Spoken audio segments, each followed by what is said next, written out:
I'm very happy to be here because food is one of the most essential resources that we have. Food is not only a necessity. Food is the main source of well-being and happiness. And we want all to be well, and we all want to be happy. But instead of celebrating every day the good food we have, we in our first world countries, we throw away about 50% of our edibles. We eat 3 times a day, but we only dedicate 50 to 80 minutes for our 3 meals. We buy chicken wings for €2 and dog food for 4. And we Germans are even mocked to have the most expensive kitchens, but to cook with the cheapest ingredients, at least the French say. So this shows the relationship to our food is estranged. And along with this, our food production system, our values, our economy. And one reason for that is because we are eating with eyes. The producers and the industry understood we love to buy food that is good looking. So today in the supermarket you only find top models. All your food are top models. And I want to introduce you now to some characters that normally don't make it to your plate. This carrot, she was so proud of her beautiful 2 legs, but was told she's only considered pretty with 1. This tomato thought it's unique, but human beings only like boring mainstream.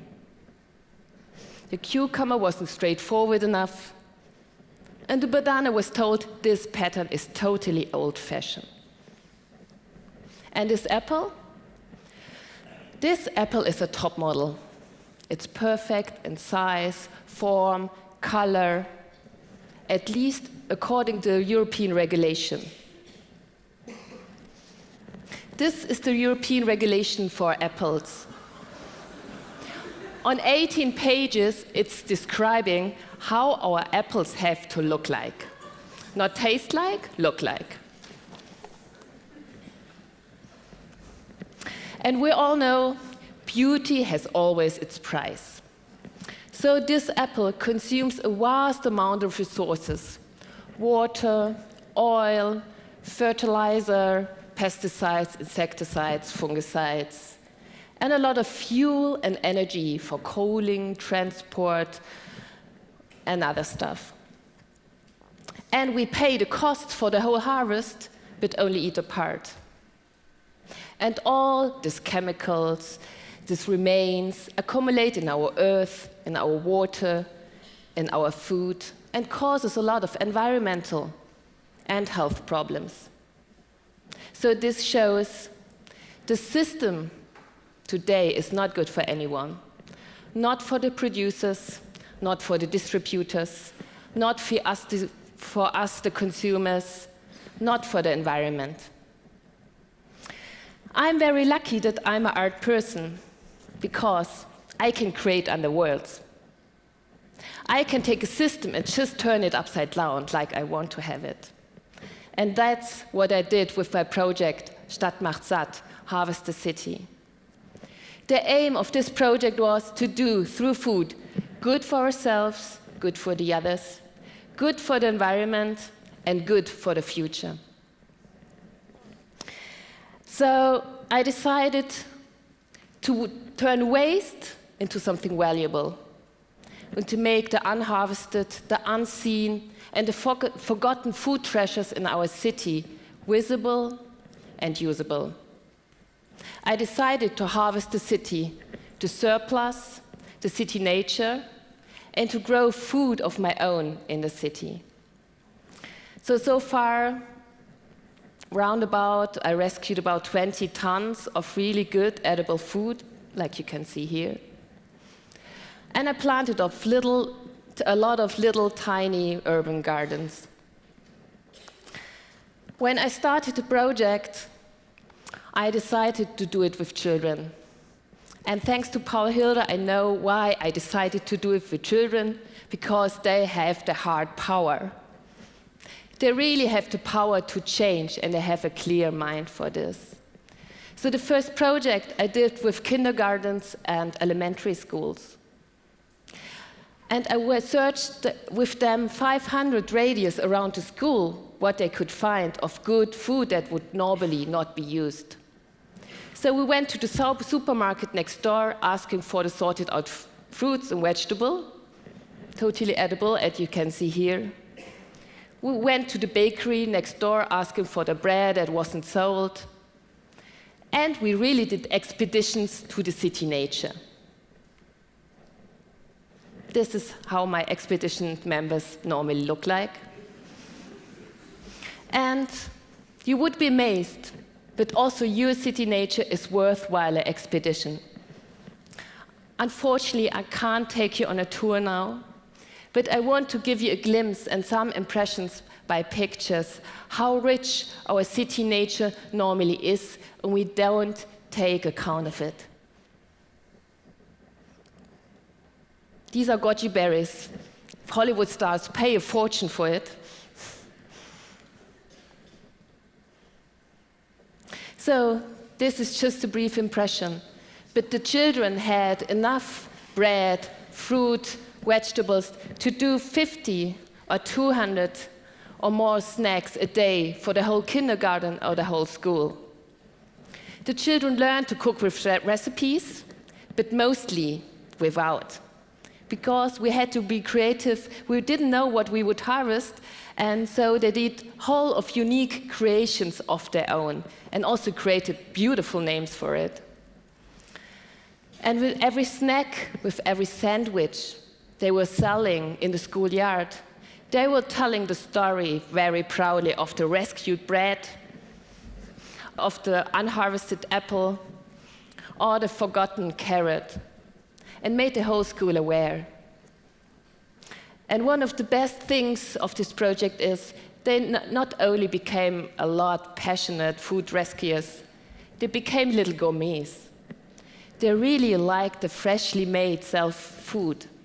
Also, it was very healthy all the time because only we harvest fruit and vegetables. But they really loved it.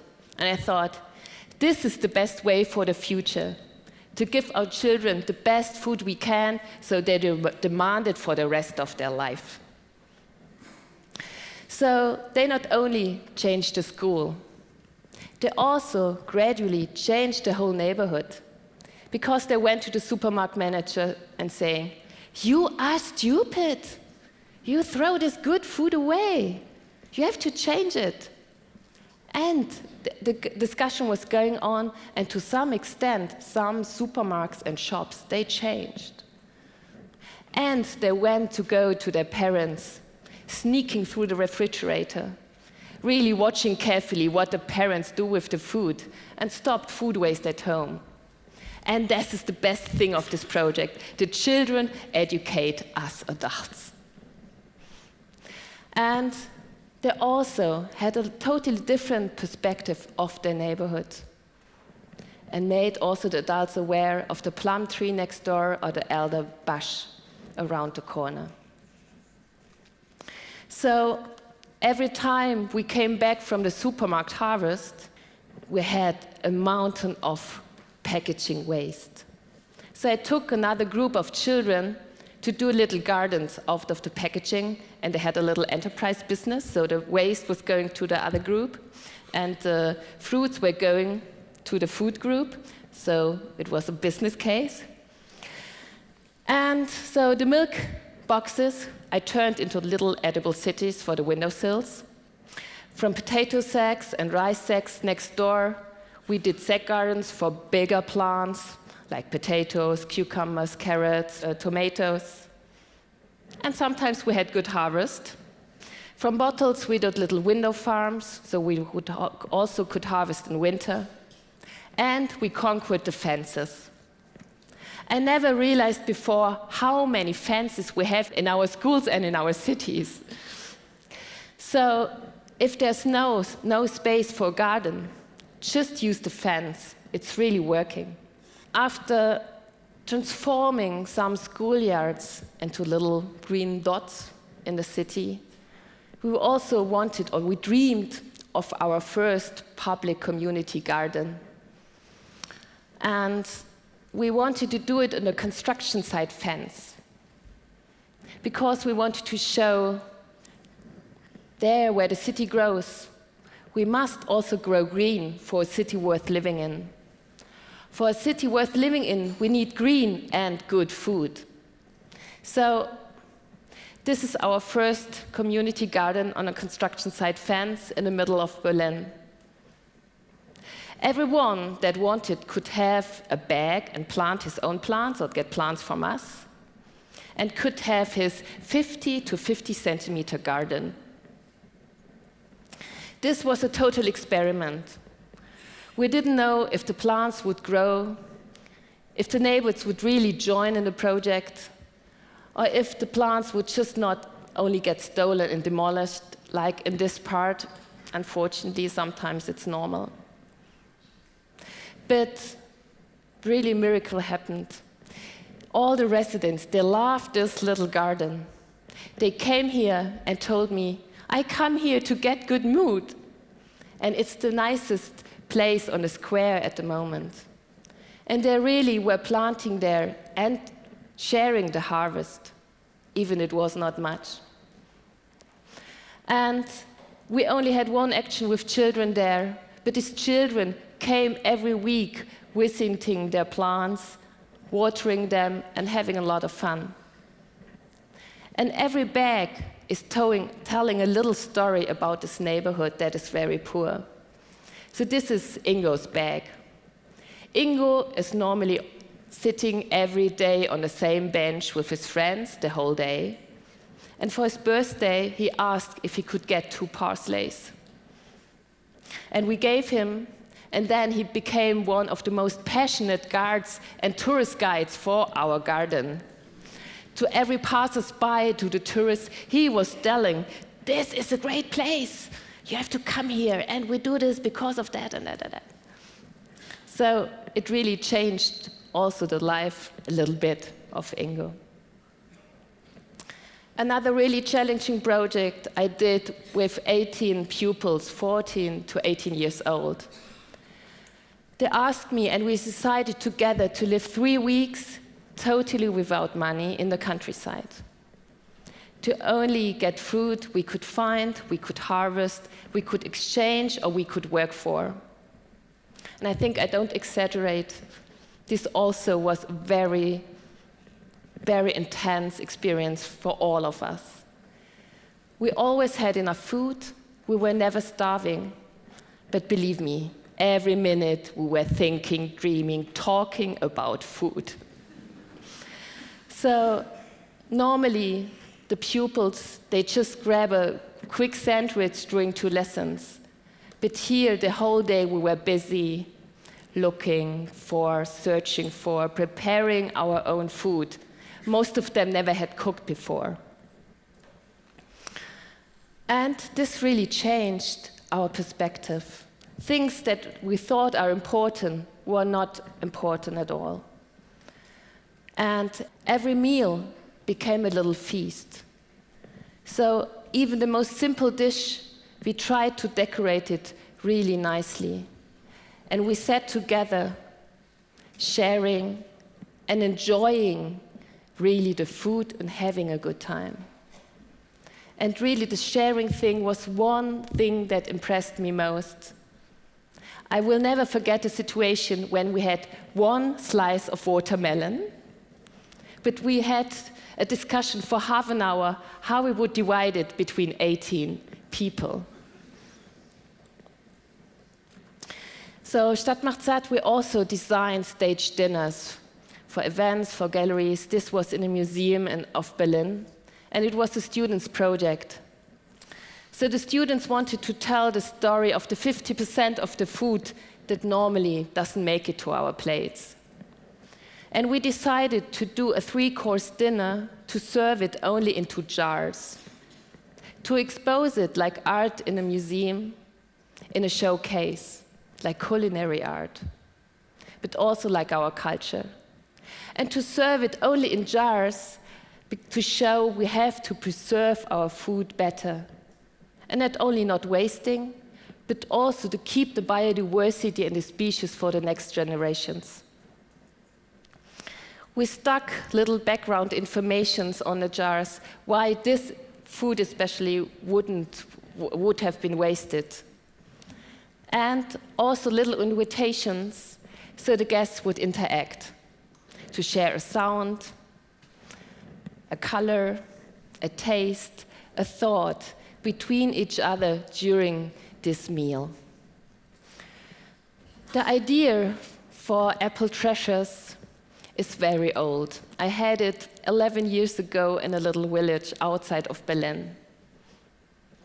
Every year I saw the apple trees full of apples falling down, not being picked. And recently, the last years, I recognized more and more apples are imported from other nations and a lot don't come from Germany anymore. So I thought, I have to bring the citizens to the apples or the apples to the citizens. So I organized harvesting actions. Everyone could pick his own self-supply for fall and winter, sometimes till spring. And this is what citizens normally don't experience. Every time we go to the supermarket every week, but self-supply we don't experience anymore. So I showed them which are the winter apples and which are the fall apples that can be stored 4 to 8 months very easily at home. And because picking in nature for one day is so much fun, you pick much more than you need for your own use. So the rest I gave to schools and kindergardens just for eating, but also to doing projects with the children to show them the richness of the regional fruits. So this is one apple. Of the 10 tons I harvested in only 5 days this fall. And I want to give you this apple as example how powerful our own action is. Really, this project, it changed my life. Now I go through the city and only see potentials for having better food, a greener city, and a more sustainable one. So I want to invite you, harvest your city. 3 times a day you have the chance and the opportunity to do something good for you and the future. So go out, eat all what is well, don't waste, share, eat together, eat regional, eat seasonal, value food. Enjoy lunch now.